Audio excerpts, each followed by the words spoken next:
저는 올해 78입니다. 성남 산성역 근처에 있는 30평대 아파트에서 혼자 살고 있죠. 이 집은 제게 그냥 집이 아닙니다. 돌아가신 남편과 함께 평생을 바쳐 마련한 유일한 재산이에요.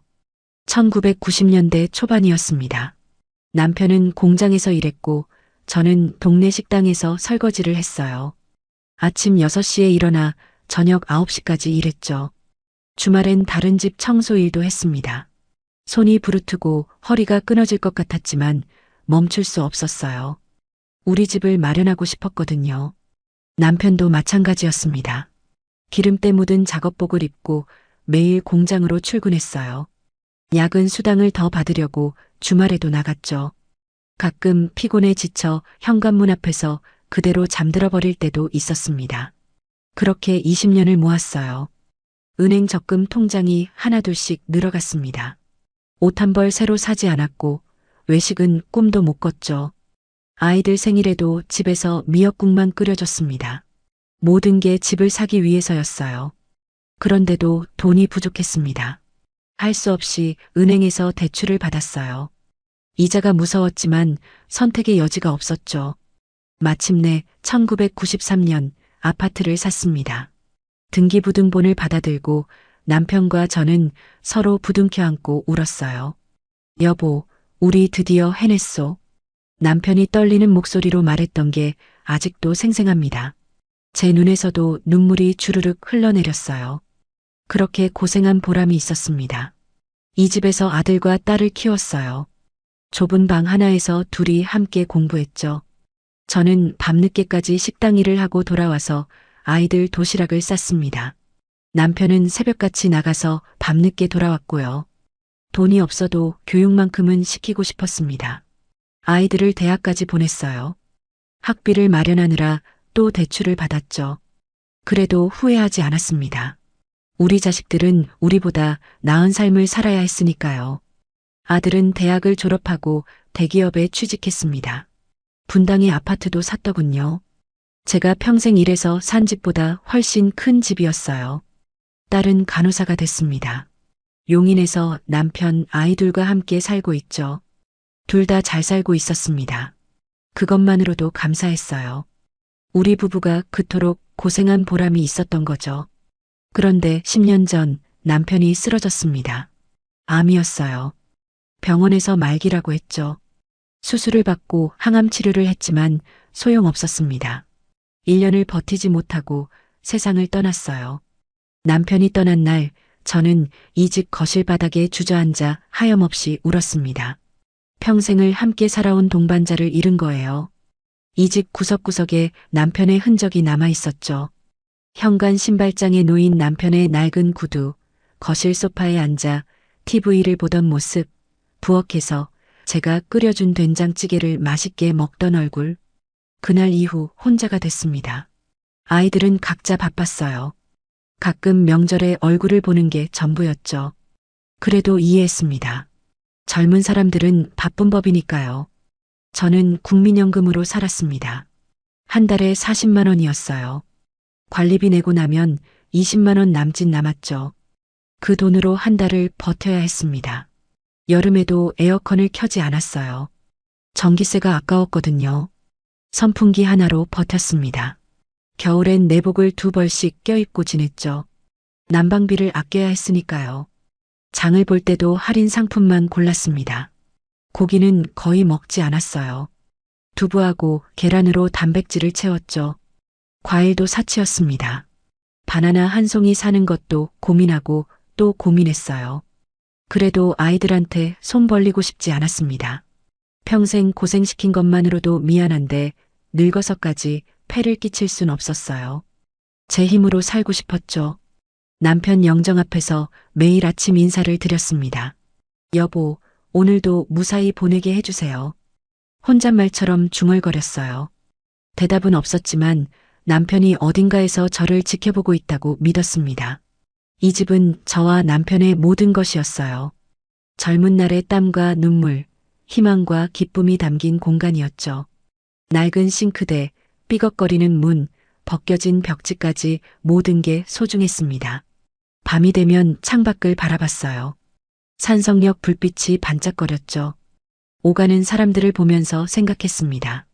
저 사람들도 다 저마다의 사연을 안고 살아가겠죠. 저처럼 말이에요. 아이들이 잘 살고 있다는 것만으로도 위안이 됐습니다. 적어도 그때까진 그랬어요. 제가 고생한 보람이 있다고 생각했죠. 우리 아이들은 우리처럼 힘들게 살지 않아도 되니까요. 그렇게 조용히 소박하게 살아가고 있었습니다. 큰 욕심 부리지 않았어요. 그저 건강하게 아이들에게 패 끼치지 않고 살다가 남편 곁으로 가는 게 소원이었죠. 하지만 인생이란 게 뜻대로만 되지 않나 봅니다. 그런데 몸이 말을 듣지 않기 시작했습니다. 무릎이었어요. 처음엔 계단 오르내릴 때 조금 뻐근한 정도였죠. 그러다 점점 심해졌습니다. 아침에 일어나면 무릎이 뻣뻣하게 굳어 있었어요. 걸을 때마다 뼈가 부딪히는 것 같은 통증이 느껴졌죠. 참았습니다. 나이 들면 다 아픈 법이니까요. 파스를 붙이고 진통제를 먹으면서 버텼어요. 그런데 어느 날 장을 보러 나갔다가 길 한복판에서 주저앉고 말았습니다. 무릎에 힘이 풀리면서 그대로 쓰러진 거예요. 지나가던 사람들이 저를 일으켜 세워줬습니다. 부끄러웠어요. 길바닥에 주저앉은 늙은이를 사람들이 쳐다보는 게 너무 창피했죠. 집으로 돌아와서 한참을 울었습니다. 더 이상 미룰 수 없었어요. 동네 정형외과에 갔습니다. 엑스레이를 찍고 의사 선생님 앞에 앉았죠. 선생님은 필름을 들여다보더니 고개를 저었어요. 할머니, 무릎 연골이 거의 다 닳았네요. 관절염이 상당히 진행됐습니다. 심장이 철렁 내려앉았어요. 물었죠. 그럼 어떻게 해야 하나요? 수술이 필요합니다. 인공관절 치환술을 받으셔야 해요. 수술이라는 말에 머릿속이 하얘졌습니다. 떨리는 목소리로 물었어요. 비용이 얼마나 드나요? 수술비랑 입원비, 재활치료까지 합치면 700만 원 정도 예상하시면 됩니다. 700만 원. 제게는 천문학적인 금액이었어요. 통장을 확인해 봤습니다. 80만 원이 전부였죠. 그나마 다음 달 관리비랑 생활비로 써야 할 돈이었어요. 집으로 돌아오는 길이 막막했습니다. 무릎은 계속 아팠고 돈은 없었어요. 어떻게 해야 할까요? 밤새 고민했습니다. 수술은 당장 받을 수 없었어요. 돈이 없었으니까요. 일단 미루기로 했습니다. 그런데 이번 달 생활비가 문제였죠. 진료비를 내고 나니 통장에 거의 남은 게 없었어요. 다음 달 연금이 들어올 때까지 버티기 힘들 것 같았습니다. 밥은 먹어야 하고 전기세 수도세도 나가야 했으니까요. 약값도 필요했고요. 그날 밤 남편 영정 앞에 앉아 한참을 생각했습니다. 여보, 제가 아이들한테 손을 벌려야 할 것 같아요. 평생 처음이에요. 가슴이 답답했어요. 아이들을 키울 땐 그렇게 고생했는데 정작 저는 아이들한테 한 번도 도움을 청한 적이 없었죠. 자식된 도리로 먼저 물어봐야 하는 거 아닌가 싶었지만 아이들한테서 연락은 오지 않았습니다. 50만 원이면 됐어요. 그 돈이면 이번 달을 넘길 수 있었죠. 수술은 나중에 돈을 더 모아서 받으면 됐습니다. 당장 급한 건 생활비였어요. 며칠을 망설였습니다. 전화기를 들었다 놨다를 반복했죠. 자식들한테 손 벌리는 게 이렇게 어려운 일인 줄 몰랐어요. 가슴이 두근거렸습니다. 드디어 용기를 냈어요. 먼저 아들한테 전화를 걸었습니다. 신호음이 몇 번 울리고 아들이 받았죠. 엄마. 목소리가 바빠 보였어요. 저는 최대한 밝게 말했습니다. 민수야, 엄마야. 지금 통화 괜찮니? 네, 뭐 일 있으세요? 조심스럽게 말을 꺼냈어요. 사실은 그게 엄마가 무릎이 안 좋아서 병원에 다녀왔거든. 이번 달 생활비가 좀 빠듯해서 그러는데 50만 원만 좀 빌려줄 수 있을까? 전화기 너머로 한숨소리가 들렸습니다. 엄마, 요즘 애들 학원비 때문에 빡빡해요. 큰애가 수학학원 하나 더 다니기 시작했거든요. 영어 학원비도 올랐고요. 그래, 그렇구나. 다음 달에 제가 보너스 받으면 그때 드릴게요. 조금만 기다려주세요. 다음 달이면 괜찮을 것 같았어요. 아들도 사정이 있었으니까요. 그래, 알았다. 바쁠 텐데 미안하구나. 아니에요. 다음 달에 꼭 드릴게요. 전화를 끊었습니다. 아들이 보너스 받으면 준다고 했으니 기다려야죠. 그래도 혹시 모르니까 딸한테도 전화해 봤어요. 엄마, 왜요? 딸 목소리도 바빠 보였습니다. 같은 이야기를 했죠. 은지야, 엄마가 무릎이 아파서 병원 다녀왔는데 이번 달 생활비가 좀 부족해서 50만 원만 빌려줄 수 있을까? 딸은 잠시 침묵하더니 대답했어요. 엄마, 저도 지금 형편이 안 돼요. 시댁에서 돈을 빌려가서 지금 정말 어려워요. 도련님이 사업 자금이 필요하시대요. 가슴이 철렁했지만 이해하려고 했습니다. 그래, 그렇구나. 괜찮아. 좀 이따가 여유 생기면 드릴게요. 미안해요, 엄마. 아니야, 괜찮아. 다들 사정이 있는 거지. 전화를 끊고 한숨을 쉬었어요. 둘 다 형편이 어렵다고 하니 어쩔 수 없었죠. 저도 젊었을 땐 돈이 빠듯했으니까 이해했습니다. 냉장고를 열어봤어요. 김치랑 된장, 계란 몇 개가 전부였죠. 쌀은 조금 남아 있었고요. 이걸로 한 달을 버텨야 했습니다. 장을 최대한 안 보기로 했어요. 집에 있는 걸로 먹을 수 있는 만큼 먹었죠. 아침엔 밥에 김치 한 조각, 점심엔 계란 하나로 계란찜을 만들어 먹었습니다. 저녁도 마찬가지였어요. 무릎은 계속 아팠습니다. 진통제를 먹었지만 효과가 오래가지 않았어요. 집안에서 걸어 다니는 것도 힘들었죠. 화장실 가는 것조차 고통스러웠습니다. 밤에는 통증 때문에 잠을 제대로 못 잤어요. 뒤척이다가 새벽에 겨우 잠들곤 했죠. 아침에 일어나면 온몸이 무거웠습니다. 한 달이 지났어요. 아들한테 전화를 걸었습니다. 민수야, 엄마야. 저번에 다음 달에 준다고 했었는데. 아, 엄마. 깜빡했네요. 이번 달 말에 꼭 보내드릴게요. 또 미뤄졌습니다. 할 수 없었죠. 조금만 더 기다리기로 했어요. 딸한테도 전화했습니다. 은지야, 엄마인데. 엄마, 미안한데요. 남편이 투자한 게 있어서 조금만 더 기다려주세요. 곧 돈이 들어올 거래요. 딸도 사정이 있나 봤어요. 더 이상 재촉할 수 없었습니다. 2달이 지났고 3달이 지났어요. 아들과 딸은 계속 다음에 주겠다고만 했죠. 저는 그저 기다렸습니다. 아이들도 바쁘니까요. 그런데 무릎은 더 나빠졌어요. 이제는 거의 걷지 못할 지경이었습니다. 지팡이를 짚고 다녀야 했죠. 장 보러 나가는 것도 포기했어요. 계단을 내려갈 수가 없었거든요. 집안에 갇혀 지내는 날들이 계속됐습니다. 무릎 때문에 밖에 나갈 수가 없었어요. 동네 슈퍼까지 가는 게 이렇게 힘든 일인 줄 몰랐죠. 계단을 내려가려면 한 발 한 발 내디딜 때마다 식은땀이 났습니다. 냉장고는 텅텅 비어갔어요. 쌀도 바닥이 보였죠. 김치도 거의 다 먹었고요. 그래도 아이들한테 다시 연락하기가 망설여졌습니다.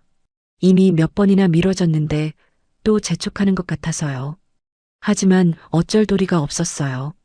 다시 아들한테 전화를 걸었습니다. 신호음이 울렸죠. 한참을 기다렸는데 받지 않았어요. 다시 걸었습니다. 또 안 받았죠. 문자를 보냈어요. 민수야, 엄마야. 전화 좀 받아줄래? 답장이 없었습니다. 읽은 표시는 떴는데 답이 없었어요. 가슴이 답답했죠. 다음 날 다시 전화를 걸었습니다. 이번에도 받지 않았어요. 그 다음 날도 마찬가지였죠. 아들은 제 전화를 피하고 있었습니다. 딸한테도 전화했어요. 역시 받지 않았죠. 문자도 보냈습니다. 은지야, 엄마 좀 힘들다. 전화 좀 받아줘. 읽은 표시만 떴어요. 답장은 오지 않았습니다. 며칠이 지났습니다. 계속 전화를 걸었지만 둘 다 받지 않았어요. 문자를 보내도 읽기만 하고 답이 없었죠. 무슨 일이 생긴 건가 걱정도 됐습니다. 아들 집으로 찾아가기로 했어요. 무릎이 아파도 어쩔 수 없었죠. 지팡이를 짚고 아파트 계단을 천천히 내려갔습니다. 한 계단 한 계단이 고문이었어요. 땀이 비 오듯 흘렀죠. 버스를 타고 분당까지 갔습니다. 아들이 사는 아파트 앞에 도착했어요. 경비실에서 호수를 누르고 기다렸죠. 인터폰 너머로 며느리 목소리가 들렸습니다. 누구세요? 나야. 혹시 민수 있니? 아, 어머님. 민수 지금 출장 가서 없어요. 그래. 그럼 내가 올라가서 기다려도 될까? 며느리가 잠시 머뭇거렸어요. 어머님, 저도 지금 급하게 나가야 해서요. 다음에 연락하고 오시는 게 어떠세요? 문을 열어주지 않았습니다. 저는 그냥 돌아올 수밖에 없었어요. 딸 집도 찾아갔습니다. 용인까지 가는 길이 멀었죠. 무릎이 너무 아파서 중간에 쉬어가며 갔어요. 딸이 사는 아파트 앞에서 전화를 걸었습니다. 은지야, 엄마야. 지금 내 집 앞인데 집에 있니? 엄마, 왜 갑자기 오셨어요? 저 지금 애들 학원 데려다 주러 나가야 해요. 잠깐만이라도 볼 수 있을까? 다음에 제가 연락드릴게요. 지금은 정말 바빠요. 딸도 저를 만나주지 않았습니다. 집으로 돌아오는 길 버스 안에서 눈물이 났어요. 사람들이 쳐다볼까봐 고개를 숙이고 참았죠. 제가 뭘 잘못한 걸까요? 50만 원 부탁한 게 그렇게 큰 잘못이었나요? 집에 도착해서 소파에 주저앉았습니다. 무릎이 욱신거렸어요. 진통제를 먹었지만 소용없었죠. 통증보다 마음이 더 아팠습니다. 남편 영정 앞에 앉았어요. 여보, 우리 아이들이 왜 이러는 걸까요? 제가 뭘 잘못했을까요? 대답은 없었습니다. 남편 사진만 조용히 저를 바라보고 있었죠. 그날 밤 잠을 이룰 수 없었어요. 천장만 바라보며 생각했습니다. 아이들을 키우느라 얼마나 고생했는데 밥 한 끼 제대로 못 먹으면서 애들 입에는 고기를 넣어줬죠. 옷 한 벌 새로 사지 않고 애들 옷만 사줬고요. 대학 등록금 마련하려고 밤낮으로 일했던 기억이 났습니다. 허리가 끊어질 것 같아도 참았어요. 우리 애들이 좋은 대학 가야 한다는 생각뿐이었죠. 아들이 대기업 입사했을 때 얼마나 기뻤는지 몰라요. 딸이 간호사 됐을 때도 마찬가지였고요. 고생한 보람이 있다고 생각했습니다. 그런데 지금은 어떤가요? 겨우 50만 원 부탁했는데 전화도 받지 않았어요. 집에 찾아갔는데 문전박대당했죠. 다음 날도 전화를 걸었습니다. 역시 받지 않았어요. 그 다음 날도 또 그 다음 날도 마찬가지였죠. 아이들은 완전히 잠수를 탄 것 같았습니다. 냉장고에는 이제 정말 아무것도 남지 않았어요. 된장 조금이랑 간장만 있었죠. 쌀도 바닥났습니다. 밥을 굶어야 할 판이었어요. 어쩔 수 없이 통장에 남은 돈을 꺼냈습니다. 5만 원이 전부였어요. 그 돈으로 쌀 한 포대랑 계란 한 판을 샀죠. 이제 통장은 완전히 텅 비었습니다. 다음 달 연금이 들어올 때까지 버텨야 했어요. 아직 보름이 남았죠. 밥만 먹고 버티기로 했습니다. 반찬은 포기했어요. 무릎은 점점 더 심해졌습니다. 이제는 화장실 가는 것도 힘들었어요. 벽을 짚고 기어가다시피 했죠. 밤에는 통증 때문에 거의 잠을 못 잤습니다. 어느 날 문득 스마트폰을 켜봤어요. 딸이 예전에 가르쳐준 대로 인터넷을 조금씩 배웠거든요. 아이들 소식이라도 볼 수 있을까 싶어서 SNS라는 걸 들어가 봤습니다. 며느리 계정을 찾았어요. 딸이 예전에 알려줬던 게 기억났죠. 며느리가 올린 사진들을 보다가 멈칫했습니다. 최근에 올라온 사진이었어요. 며느리가 명품 가방을 들고 찍은 셀카였죠. 사진 아래에는 이렇게 써 있었습니다. 드디어 갖고 싶었던 가방 샀어요. 행복해요. 댓글을 보니까 누군가 물었어요. 와, 이거 400만 원짜리 아니에요. 며느리가 답했죠. 네, 오래 고민했는데 질렀어요. 손이 떨렸습니다. 400만 원짜리 가방이요. 학원비 때문에 돈이 없다던 아들 집에서 명품 가방을 샀다고요. 딸 계정도 찾아봤어요. 거기에는 더 충격적인 사진들이 있었습니다. 제주도 여행 사진이었어요.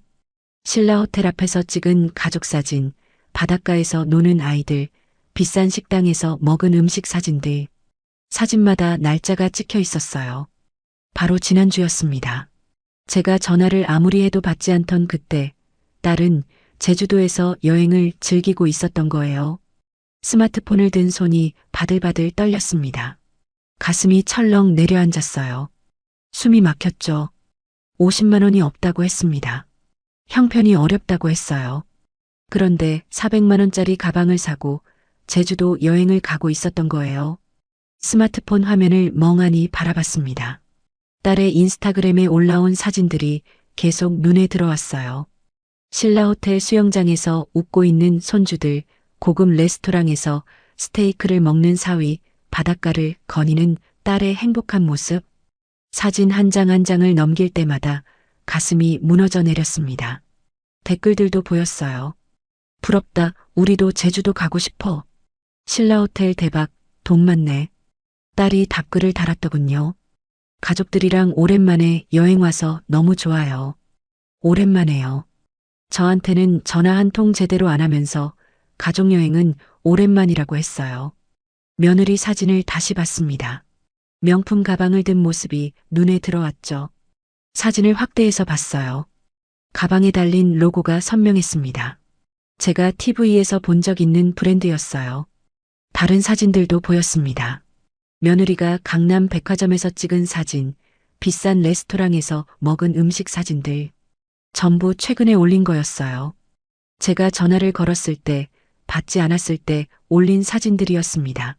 아들 SNS도 찾아봤어요. 아들은 사진을 많이 올리지 않았지만 며느리를 태그한 게 보였죠. 며느리와 함께 찍은 레스토랑 사진이었습니다. 고급스러운 분위기의 양식당이었어요. 사진 설명에 이렇게 써 있었습니다. 결혼기념일 외식, 오랜만에 아내랑 둘이서. 며느리가 댓글을 달았어요. 코스 요리 너무 맛있었어. 다음에 또 가자. 코스 요리요. 한 사람당 최소 10만 원은 하는 그런 음식이었겠죠. 둘이서 20만 원 이상 쓴 거예요. 학원비 때문에 빡빡하다던 집에서요. 손주들 학원비가 얼마나 되길래 그렇게 힘들다고 했을까요?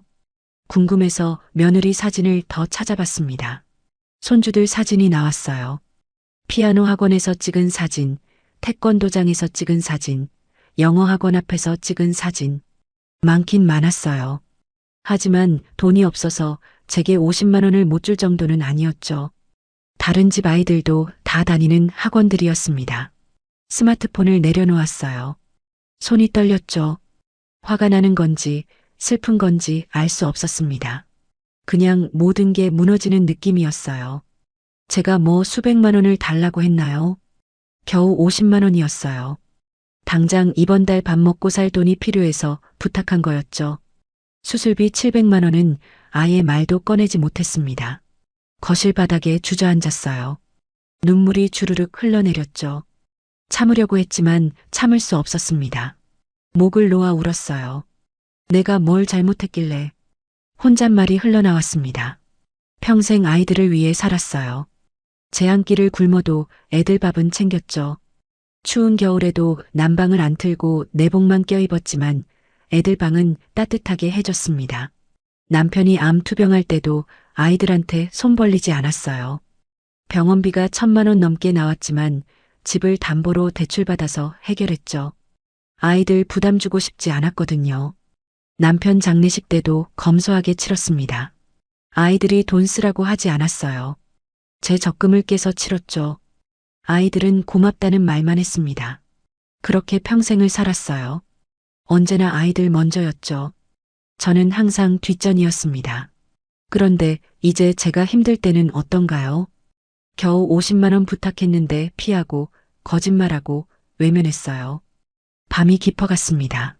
잠이 오지 않았어요. 남편 영정 앞에 앉았죠. 여보, 이걸 어떻게 해야 할까요? 우리 아이들이 이런 애들이었나요? 남편 사진을 만졌습니다. 액자 유리가 차갑게 느껴졌어요. 남편이라면 뭐라고 했을까요? 아마 화를 냈을 거예요. 당신이 그렇게 고생해서 키운 자식들이 이렇게 배은망덕하냐고, 어떻게 어미한테 이럴 수 있냐고 소리쳤을 겁니다. 새벽까지 잠을 못 이뤘어요. 계속 생각이 꼬리를 물었죠. 아이들이 왜 이렇게 변했을까? 제가 뭘 잘못 키운 걸까? 아니었습니다. 제 잘못이 아니에요. 저는 할 수 있는 모든 걸 다 했어요.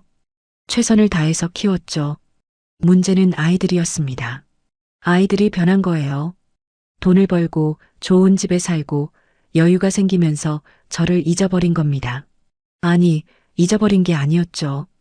귀찮아진 거예요.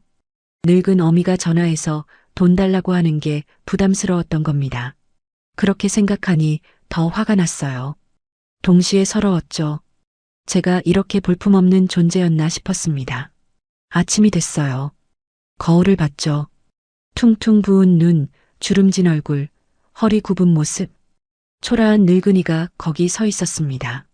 이 모습으로 평생을 더 살아야 하나요? 자식들한테 무시당하고 외면당하면서요. 돈이 필요할 때마다 쩔쩔매면서 살아야 하나요? 아니었습니다. 그럴 수 없었어요. 뭔가 결심이 섰어요. 정확히 뭔지는 몰랐지만 이대로는 안 된다는 생각이 들었죠. 부엌으로 가서 찬장을 열었습니다. 라면 한 봉지가 보였어요. 언제 샀는지 기억도 안 나는 오래된 라면이었죠. 물을 끓여서 라면을 끓였습니다. 국물까지 다 마셨어요. 배가 불렀죠. 오랜만에 제대로 먹은 것 같았습니다. 설거지를 하면서 생각했어요. 앞으로 어떻게 살아야 할까? 이렇게 아이들 눈치 보면서 연락도 안 되면서 살 순 없었습니다. 그때 문득 생각이 들었어요. 이 집이요. 남편과 함께 평생 일궈온 이 집. 이게 제가 가진 전부였죠. 아이들은 이 집을 노리고 있었습니다. 사진에서 본 것처럼 돈을 펑펑 쓰면서도 저한테 50만 원 안 준 이유가 뭘까요? 나중에 이 집을 상속받을 생각이었기 때문이에요. 9억짜리 집이었습니다. 아들이랑 딸이 나눠 가지면 한 명당 4억 5천씩이죠. 그걸 기대하고 있었던 겁니다. 그래서 지금은 저한테 돈을 안 주는 거예요. 어차피 나중에 다 자기들 거니까요. 깨달았습니다. 아이들이 저를 사랑해서가 아니라 이 집 때문에 연락을 유지하고 있었던 거예요. 그날 하루 종일 생각했습니다. 이 집을 어떻게 할 것인가? 계속 여기서 아이들 눈치 보면서 살 것인가? 아니면 다른 방법을 찾을 것인가? 저녁이 되자 결심이 섰어요. 더 이상 아이들한테 기대하지 않기로 했습니다. 제 인생은 제가 책임지겠다고 마음먹었죠. 다음 날 아침 일찍 일어났어요. 무릎이 아팠지만 참았습니다. 지팡이를 짚고 동네 부동산으로 갔죠. 문을 열고 들어가니 젊은 남자 직원이 반겼어요. 어르신, 어떻게 오셨어요? 집을 팔려고 합니다. 직원이 놀란 표정을 지었어요. 집을 파신다고요? 어디 사세요? 제가 사는 아파트를 얘기하자 직원 눈빛이 달라졌습니다. 그 아파트가 얼마나 나가는지 알고 있었던 거죠. 아, 거기요. 평수가 어떻게 되세요? 30평입니다. 직원이 컴퓨터를 두드렸어요. 최근 시세를 확인하는 것 같았죠. 요즘 시세가 9억 5천 정도 하는데 급하게 파시려면 9억 정도 생각하셔야 할 것 같아요. 9억이면 충분했습니다. 빨리 팔고 싶어요. 한 달 안에 계약할 수 있을까요? 급매로 내놓으면 금방 나갈 거예요. 그 동네 인기 많거든요. 서류를 작성했습니다. 등기부등본이랑 신분증을 제출했죠. 직원이 말했어요. 가족분들은 아시나요? 나중에 문제되면 안 되니까요. 제 집입니다. 제 명의로 돼 있어요. 아무 문제 없어요. 사실이었어요. 남편이 돌아가신 후 상속받아서 제 명의로 바꿔놨거든요. 아이들도 알고 있었죠. 알겠습니다. 그럼 매물 올리고 연락드릴게요. 부동산을 나왔습니다. 가슴이 두근거렸어요. 이게 맞는 건지 확신이 서지 않았죠. 하지만 돌아갈 수는 없었습니다. 집으로 돌아와서 남편 영정 앞에 앉았어요. 여보, 제가 집을 팔기로 했어요. 우리가 평생 일궈온 집을요. 눈물이 났습니다. 이 집에 대한 애착이 컸거든요. 남편과의 추억이 가득한 곳이었죠. 하지만 어쩔 수 없어요. 아이들이 저를 버렸어요. 이 집만 노리고 있더라고요. 그럴 바엔 제가 쓰는 게 낫겠죠. 사흘 뒤 부동산에서 연락이 왔습니다. 어르신, 집 보러 오시겠다는 분이 계세요. 내일 괜찮으세요? 네, 좋아요. 다음 날 젊은 부부가 왔어요. 집안을 둘러보더니 만족스러워했습니다. 채광도 좋고 구조도 마음에 들어요. 얼마에 파시려고요? 9억입니다. 남편이 아내를 보며 고개를 끄덕였어요. 좋습니다. 계약하죠. 일주일 만에 계약이 성사됐습니다. 생각보다 훨씬 빨랐어요. 계약금을 받고 중도금 날짜를 정했죠. 한 달 뒤에 잔금을 치르기로 했습니다. 계약서에 도장을 찍는 순간 눈물이 핑 돌았어요. 하지만 참았습니다. 이미 결심한 일이었죠. 그날부터 이사 준비를 시작했어요. 어디로 갈지 알아봐야 했습니다. 서울이나 경기도에 있으면 아이들이 찾아올 수도 있었죠. 멀리 가기로 했어요. 인터넷으로 강원도 전원주택을 검색했습니다. 홍천에 괜찮은 집이 보였어요. 작은 단층 집이었지만 깔끔했죠. 마당도 있고 주변 경치도 좋았습니다. 가격은 3억이었어요. 9억에서 3억을 쓰면 6억이 남았죠. 그 돈이면 충분히 살 수 있었습니다. 전화를 걸어서 집주인과 통화했어요. 집 아직 안 팔렸나요? 네, 아직이에요. 제가 사겠습니다. 다음 주에 가서 보고 계약할게요. 강원도까지 가는 게 힘들었지만 어쩔 수 없었어요. 버스를 타고 3시간을 달려 홍천에 도착했습니다. 집은 사진보다 더 좋았어요. 조용하고 공기도 맑았죠. 이웃집들도 멀찌감치 떨어져 있어서 프라이버시가 보장됐습니다. 이 집으로 하겠습니다. 계약을 했어요. 산성역 집 잔금 받는 날에 맞춰서 이 집 잔금도 치르기로 했죠. 집으로 돌아오는 길 마음이 홀가분했습니다. 새로운 시작이라는 생각이 들었어요. 남은 돈을 어떻게 할지 고민했습니다. 6억을 그냥 놔두면 안 될 것 같았어요. 은행에 가서 상담을 받았죠. 연금보험이 좋을 것 같아요. 매달 일정 금액씩 받으실 수 있거든요. 직원이 설명해 줬습니다. 5억을 넣으면 매달 200만 원씩 받을 수 있다고 했어요. 죽을 때까지 받는 거였죠. 그걸로 하겠습니다. 나머지 1억은 예금으로 넣었어요. 혹시 모를 의료비나 급한 일이 생겼을 때 쓰려고요. 이제 매달 200만 원에다 국민연금 40만 원까지 합치면 240만 원이었습니다. 충분히 살 수 있는 돈이었죠. 아니, 여유롭게 살 수 있었어요. 집안을 정리하기 시작했습니다. 오래된 물건들을 하나씩 버렸어요.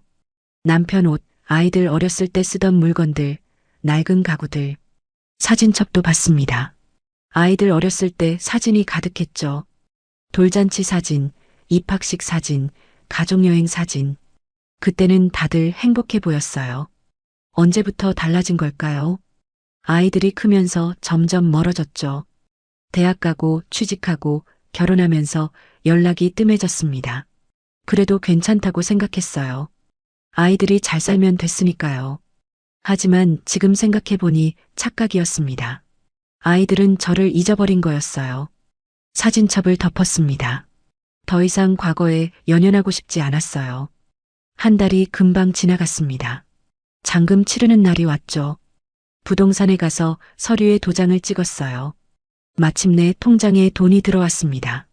기분이 이상했어요. 평생 모은 재산이 숫자로 바뀐 것 같았죠. 하지만 후회는 없었습니다. 그날 바로 강원도로 출발했어요.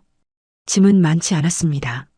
옷 몇 벌이랑 남편 영정사진, 그리고 필요한 생활용품만 챙겼죠. 새 집에 도착했습니다. 짐을 풀고 방을 정리했어요.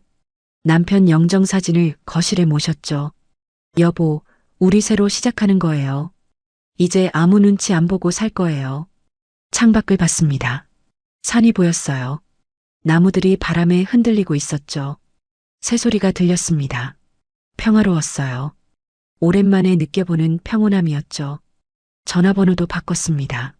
새 번호를 받았어요. 아이들한테 알려줄 생각은 없었죠. 이제 진짜 새로운 인생이 시작되는 겁니다. 아무도 저를 찾을 수 없고 아무한테도 신경 쓰지 않아도 되는 인생이요. 그날 밤 처음으로 푹 잤습니다. 무릎도 덜 아픈 것 같았어요. 마음이 편해서 그런가 봤죠. 강원도에서의 새 생활이 시작됐습니다. 처음 며칠은 낯설었어요. 조용한 게 익숙하지 않았죠. 그런데 일주일쯤 지나니까 적응이 됐습니다. 동네 사람들이 친절했어요. 옆집 할머니가 김치를 갖다 주셨죠. 새로 오셨다며요. 이거 드세요. 고맙습니다. 혼자 사세요. 자식들은요? 네, 혼자 삽니다. 더 이상 묻지 않으셨어요. 시골 사람들은 그랬습니다. 깊이 캐묻지 않았죠. 경로당에도 나가기 시작했어요. 거기서 비슷한 나이 할머니들을 만났습니다. 화투도 치고 이야기도 나눴죠. 오랜만에 웃었어요. 무릎 수술도 받았습니다. 홍천에 있는 병원에 가서 상담받았어요. 수술비는 예금에서 꺼냈었죠. 더 이상 망설일 이유가 없었습니다. 수술은 잘 됐어요. 재활치료를 받으면서 천천히 회복했죠. 석 달쯤 지나니까 지팡이 없이도 걸을 수 있게 됐습니다. 얼마나 기쁘던지 몰라요. 그렇게 석 달이 흘렀습니다. 어느 날 경로당에서 화투를 치고 있는데 옆집 할머니가 말했어요. 근데 자식들한테 연락은 하고 사세요. 아니요, 안 해요. 그래도 자식인데 어디 사는지는 알려줘야죠. 고개를 저었습니다. 괜찮아요. 저는 이렇게 사는 게 좋아요. 할머니가 더 이상 묻지 않았어요. 그런데 그날 저녁 생각지도 못한 일이 벌어졌습니다. 산성역 동네에 살던 이웃 박씨 아주머니한테서 전화가 왔어요. 제 옛날 번호로 몇 번 전화했다가 안 되니까 아들한테 연락한 모양이었죠. 아들이 박씨 아주머니를 만났다고 했습니다. 그리고 아주머니가 제 새 번호를 물어봤는데 아들이 모른다고 했대요. 그러면서 혹시 어머니가 어디 계신지 아냐고 물었다고 했죠. 박씨 아주머니가 말했답니다. 어머니가 집 파셨잖아요. 몰랐어요. 그 말에 아들이 얼어붙었다고 했어요. 박씨 아주머니가 제 번호를 아들한테 알려줬나 봅니다. 그날 밤 늦게 제 핸드폰이 울렸어요. 모르는 번호였죠. 받지 않았습니다. 곧 문자가 왔어요. 엄마, 나 민수야. 무슨 일이에요? 집 팔았다던데. 답장하지 않았어요. 또 전화가 왔습니다. 받지 않았죠. 딸한테서도 전화가 왔어요. 역시 받지 않았습니다. 문자가 연달아 왔죠. 엄마, 왜 이러세요? 집 왜 팔았어요? 어디 계세요? 전화 좀 받아요. 엄마, 제발 연락 주세요. 핸드폰을 꺼버렸습니다. 더 이상 보고 싶지 않았어요. 다음 날 아침 핸드폰을 켰어요. 부재중 전화가 20통도 넘게 와 있었습니다. 문자도 수십 개였죠. 전부 아들이랑 딸한테서 온 거였어요. 하나하나 읽었습니다. 엄마, 집이 우리 집이나 마찬가지였잖아요. 왜 상의도 없이 팔았어요? 나중에 우리가 상속받을 거였는데 돈이 필요하면 말했어야죠. 읽으면서 화가 치밀었어요. 역시나였습니다. 집이 탐났던 거죠. 저를 걱정해서가 아니라 자기들 몫이 날아간 게 억울해서 난리를 치고 있었어요. 며칠 뒤 문자가 또 왔습니다. 이번엔 딸이었어요. 엄마, 오빠랑 제가 갈게요. 어디 계신지 알려주세요. 동생을 통해 제 주소를 알아낸 모양이었습니다. 제 동생이 강원도 홍천 어디쯤이라고 알려줬나 봐요. 일주일 뒤 주말이었습니다. 집 앞에 차 한 대가 섰어요. 아들이랑 딸이 내렸죠. 대문 앞에 나갔습니다. 두 사람을 보는 게 석 달 만이었어요. 하지만 반갑지 않았죠. 아들이 먼저 입을 열었어요. 엄마, 왜 이래요? 연락도 안 하고. 연락할 일이 없어서. 딸이 눈물을 글썽였습니다. 엄마, 집은 왜 팔았어요?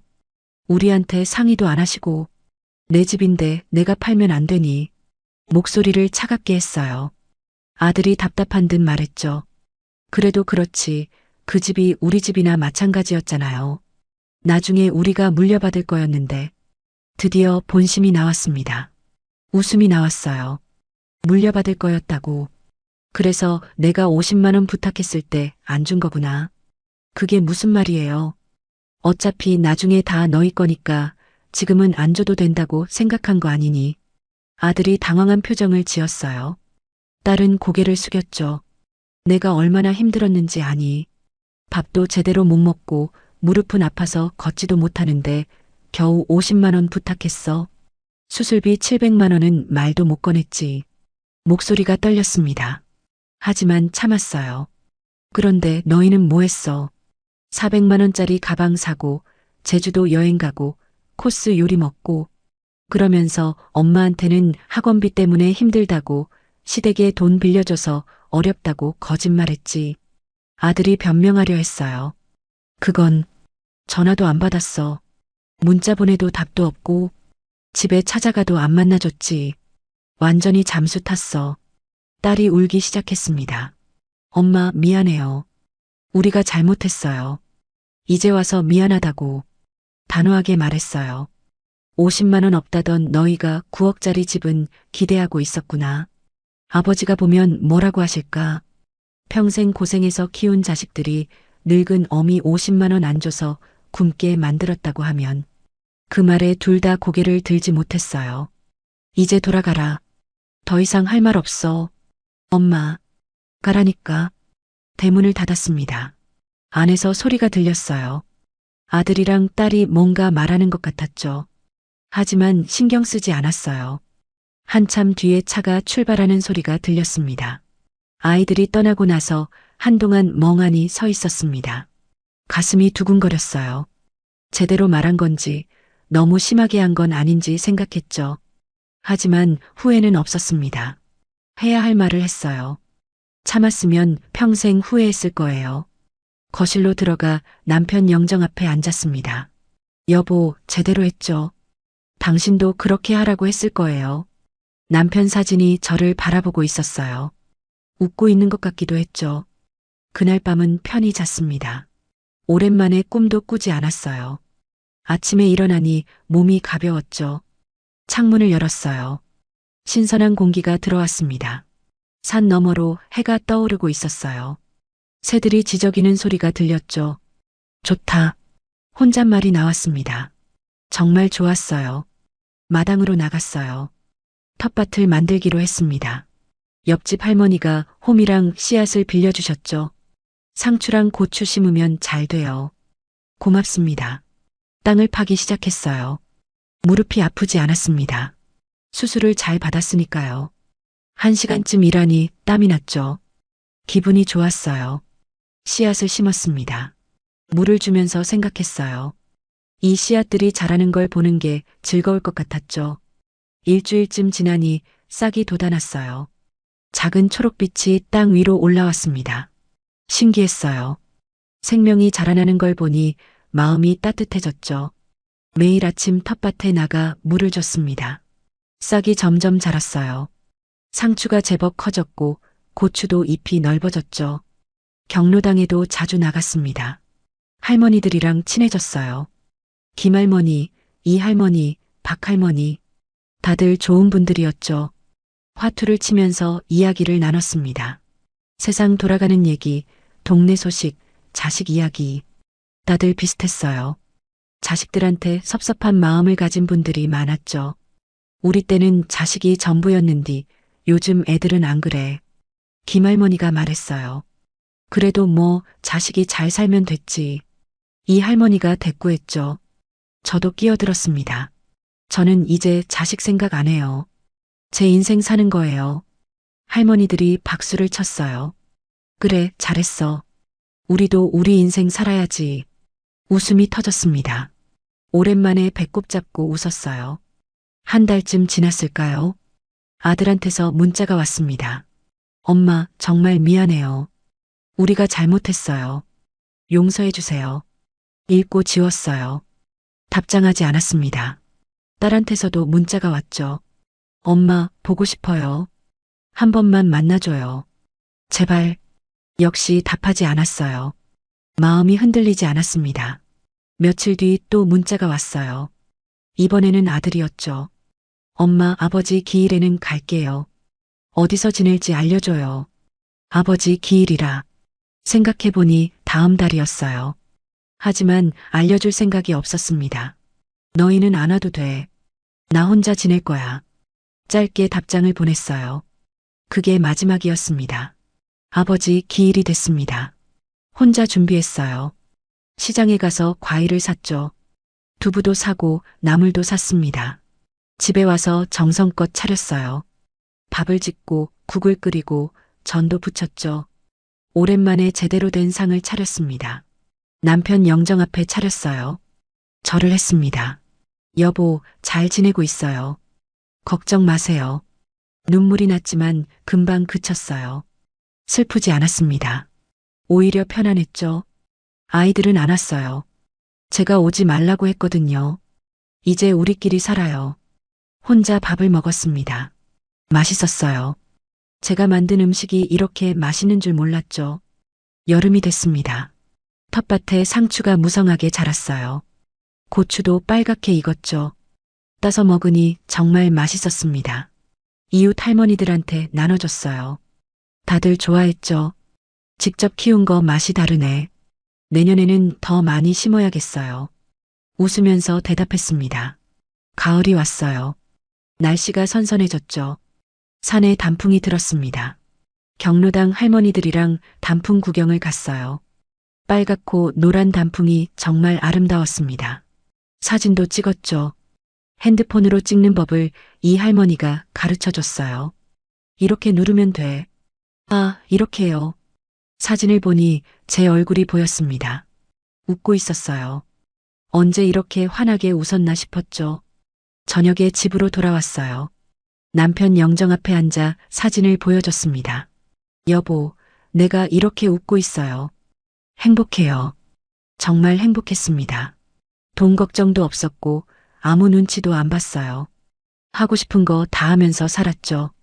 겨울이 왔습니다. 눈이 내렸어요. 하얀 눈이 마당을 뒤덮었죠. 아름다웠습니다. 난로를 틀고 따뜻하게 지냈어요. 돈이 있으니 난방비 걱정도 없었죠. 예전처럼 내복을 겹쳐 입지 않아도 됐습니다. 창밖을 보면서 생각했어요. 제 선택이 옳았다고. 자식이 효도하지 않으면 부모도 부모 노릇할 필요 없다고. 아이들한테서 가끔 문자가 왔습니다. 명절 때나 제 생일 때요. 하지만 답하지 않았어요. 그럴 필요를 느끼지 못했죠. 1년이 지났습니다. 강원도에 온 지 1년이었어요. 거울을 봤죠. 얼굴이 밝아져 있었습니다. 주름은 그대로였지만 표정이 달랐어요. 편안해 보였죠? 잘 살고 있어. 혼잣말을 했습니다. 정말 잘 살고 있었어요. 어느 날 경로당에서 김할머니가 물었습니다. 자식들 보고 싶지 않아? 고개를 저었어요. 아니요. 이제 안 보고 싶어요. 그래도 자식인디. 자식도 사람이에요. 사람 대접 못할 거면 자식도 소용없어요. 김할머니가 고개를 끄덕였죠. 내 말이 맞아. 이런 일상이 좋았습니다. 평범하지만 평화로웠어요. 누구한테도 휘둘리지 않는 제 인생이었죠. 이게 제 새로운 시작이었어요. 아무도 저를 무시하지 못했고 아무도 저를 이용하지 못했죠. 저는 당당하게 제 인생을 살고 있었습니다. 자식들이 뒤늦게 후회해도 소용없었어요. 이미 제 마음은 돌아섰으니까요. 창밖을 봤습니다. 산이 보였어요. 나무들이 바람에 흔들리고 있었죠. 좋다. 또 혼잣말이 나왔습니다. 정말 좋았어요. 이 순간이, 이 삶이 모든 게 좋았습니다.